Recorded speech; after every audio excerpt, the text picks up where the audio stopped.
Hold me close and hold me fast. This magic spell you cast. This is love. Oke guys, udah pernah dengar lagu itu?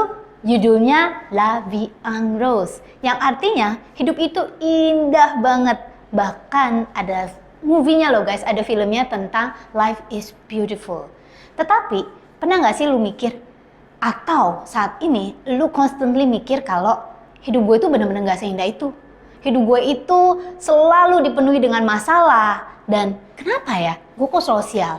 Kenapa ya gue selalu dipersalahkan? Nah, kalau kamu memiliki pemikiran-pemikiran seperti itu dan kamu sulit sekali menganggap bahwa hidup ini adalah sesuatu yang indah, jangan-jangan kamu memiliki yang namanya victim mentality. Apa itu? Dan yang paling penting, gimana cara untuk memperbaikinya?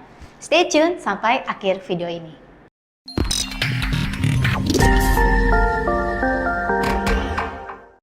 Selamat datang di channel kami, channel yang dibawakan dengan sepenuh hati, yang berbicara tentang hati, dari hati ke hati, untuk kamu yang punya hati, dan yang mau punya hati. Love, life, and ice cream. Enjoy guys! Hidup itu indah. Indah menurut siapa? Menurut para pujangga? Menurut para pengalang lagu? Guys, walaupun kita di dalam keseharian kita, di dalam keseluruhan hidup kita, itu ada ups and down, that's life. That's the art of life. That's the art of living. Nah, tetapi kita nggak bisa pungkiri, entah kita ataupun orang-orang di sekitar kita, ada tuh yang kayaknya tuh nggak pernah berhenti mengeluh. Selalu mengeluh. Bukannya mikirin solusi, tetapi mengeluh. Yang ada, hidup itu buat mereka itu seperti rasanya hitam.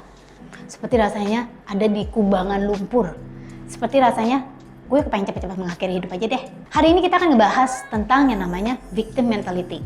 Victim mentality ini sebenarnya adalah dalam tanda kutip merupakan satu mental illness kali ya. Artinya lu tuh selalu merasa the world is against me. Kayaknya kok seluruh dunia itu berkonspirasi untuk menghancurkan gue. Seluruh dunia itu berkonspirasi untuk membuat gue sengsara, menderita. Nah, atau kamu selalu merasa dipersalahkan, selalu merasa kayaknya nggak ada yang benar dalam hidup gue. Ini begini, ini begitu. Nah, sekarang kita mau lihat dulu. Sebelum kita sampai kepada gimana cara untuk mengatasinya, kita lihat dulu 11 tanda dari victim mentality ini. Nggak pakai lama, kita coba lihat satu demi satu. Oke, so beberapa karakteristik orang yang punya victim mentality. Satu, seperti yang gue bilang tadi, dia selalu merasa bahwa life is against me. Kayaknya seluruh dunia itu menyerang gue. Kayaknya hidup ini selalu berusaha menjatuhkan gue, apapun caranya. Ada hal guys, bener nggak sih hidup itu selalu berusaha menyerang dan menjatuhkan kita? Nah, apa bedanya sih kalau orang yang punya victim mentality sama orang yang memiliki winning mentality? Kalau orang yang punya winning mentality, ketika sesuatu menyerang, dia akan selalu berpikir, gue akan bisa bangun. Dan ini adalah satu batu pijakan untuk aku bisa menjadi lebih baik. Tetapi bagi mereka yang memiliki victim mentality, mereka selalu mereka itu seperti apa ya? Berkubang, nggak bisa bangun. Kok kenapa sih dunia menyerang gue? Kenapa semua orang begitu jahat sama gue? Gue itu tersiksa, gue itu korban. Nah, so first thing first, orang yang memiliki victim mentality ini selalu merasa the world is against me. Yang kedua, biasanya orangnya itu pesimis dan sinis. Bahkan kalau lu kasih sesuatu yang baik sama dia, dia selalu merasa, jangan-jangan nih ada maksud lain nih orang. Misalnya nih, kamu berusaha ngedeketin seseorang, misalnya ngedeketin dalam arti ngebaik-baikin gitu ya. Kamu anak baru, kamu ngedeketin seseorang yang mungkin jutek gitu kan ya. Nah, bawain kue. Nanti kalau dibawain kue, orangnya bilang, oh ya makasih. Dalam tampangnya ngomong makasih, tapi dalam hati, nih anak pasti ada maksud nih. Pernah nggak kamu ketemu orang seperti itu? Nah, orang yang seperti itu memiliki yang namanya victim mentality. Berikutnya, mereka yang memiliki victim mentality selalu menyalahkan orang lain, menyalahkan keadaan atau situasi terhadap apapun yang terjadi dalam hidupnya. Bedanya apa sih sama orang yang memiliki winning mentality? Kalau orang yang memiliki winning mentality itu tuh mengambil tanggung jawab terhadap apa yang terjadi dalam hidupnya. Misalnya nih guys, ya kalau lu flashback deh ya, entah lu masih di sekolah atau enggak. Kalau nilai jelek yang dia salahin, iya gurunya itu nggak ngajarin gue yang bener. Kemarin kemarin dikasih soal kayak begini, kenapa keluarnya kayak begitu? Jadi selalu menyalahkan, nyalain gurunya lah. Orang yang memiliki victim mentality itu misalnya nih ya, kalau selalu menyalahkan, ya jelas aja gue nggak bisa maju, usaha gue bangkrut, misalnya ya. Kenapa? Karena ekonomi nggak mendukung, ada covid, ada corona. Ya cari jalan lain dong guys. Jangan senantiasa merasa lu itu jadi korban. Orang yang jadi korban nggak bisa maju guys. Orang yang merasa selalu dirinya jadi korban nggak bisa maju. Tetapi orang memiliki winning mentality, dia selalu mencari jalan keluar, mengambil tanggung jawab untuk menjadikan hidupnya lebih baik. Gimana caranya? Gue pasti ketemu jalan. Dan biasanya mereka yang memiliki winning mentality, walaupun berada di dalam istilah kata nih, kubangan lumpur, pasti bisa bangkit dan pasti akan jadi seseorang suatu hari nanti. Orang yang memiliki victim mentality seringnya berpikir bahwa orang lain itu sengaja menyakiti mereka, entah dengan kata-kata, entah dengan perbuatan. Jadi sebenarnya orangnya itu baper ya. Mungkin nih, kan kadang-kadang kalau kita berteman kita suka bercanda, ngomongnya tuh nggak sengaja gitu kan ya. Nah, tetapi diambil hati, selalu berpikir tuh kan, gue lagi, tuh kan, gue jadi korban lagi. Bedakan ya antara kamu benar-benar menjadi victim bullying dan kamu hanya dibercandain ya. Seperti kita udah pernah tuh ngebahas orang itu satu. Sebenarnya ada garis yang sangat tegas sekali antara lu benar-benar dibully atau lu benar-benar dibercandain. Tetapi biasanya orang yang punya victim mentality karena orangnya baper, jadi lama-lama benar-benar jadi korban bulian. Kenapa?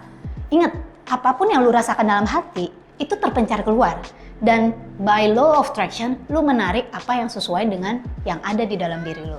Kalau lu selalu merasa lu jadi korban, beneran lu bakalan jadi korban di lingkungan lu atau di sekitar lu. Jadi seseorang yang ya udah selalu jadi disalahin, padahal belum tentu gitu kan. Orang yang memiliki victim mentality merasa bahwa dia tidak punya kendali terhadap keadaannya, terhadap hasil, terhadap apapun yang ada di sekitarnya.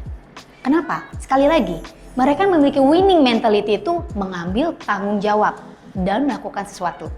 Tetapi orang yang memiliki victim mentality atau mental loser ya, mental kalah, mental orang yang selalu jadi korban itu merasa, ya udah nasib gue, nggak bisa diapa-apain, gue nggak bisa ngapa-ngapain. Terus kalau misalnya dia bilang, ya kan kamu bisa dong ngomong baik-baik, nggak bisa, dia akan selalu begitu. Orang yang memiliki victim mentality merasa tidak berdaya untuk mengubah keadaan. Kenapa? Karena dia menempatkan dirinya sebagai korban. Sehingga kalau misalnya korban, kok bisa nggak keluar? Ya susah. Kalau apa bedanya sama yang memiliki winning mentality? Kalau orang yang memiliki winning mentality menempatkan dirinya sebagai pemegang kendali. Jadi dia bertanggung jawab terhadap hidupnya. Kalau misalnya keuangan gue morat-marit, orang yang memiliki victim mentality selalu ngomongnya apa? Iya, karena gue gajinya kurang, karena kenapa pengeluaran gue banyak ya, karena istri gue, karena anak gue misalnya, karena orang tua gue, semua disalahin. Jadi dia merasa nggak memiliki kendali, selalu ada aja yang terjadi dalam hidup gue. Tapi orang yang memiliki winning mentality, dia memegang kendali, aku bisa mengatur.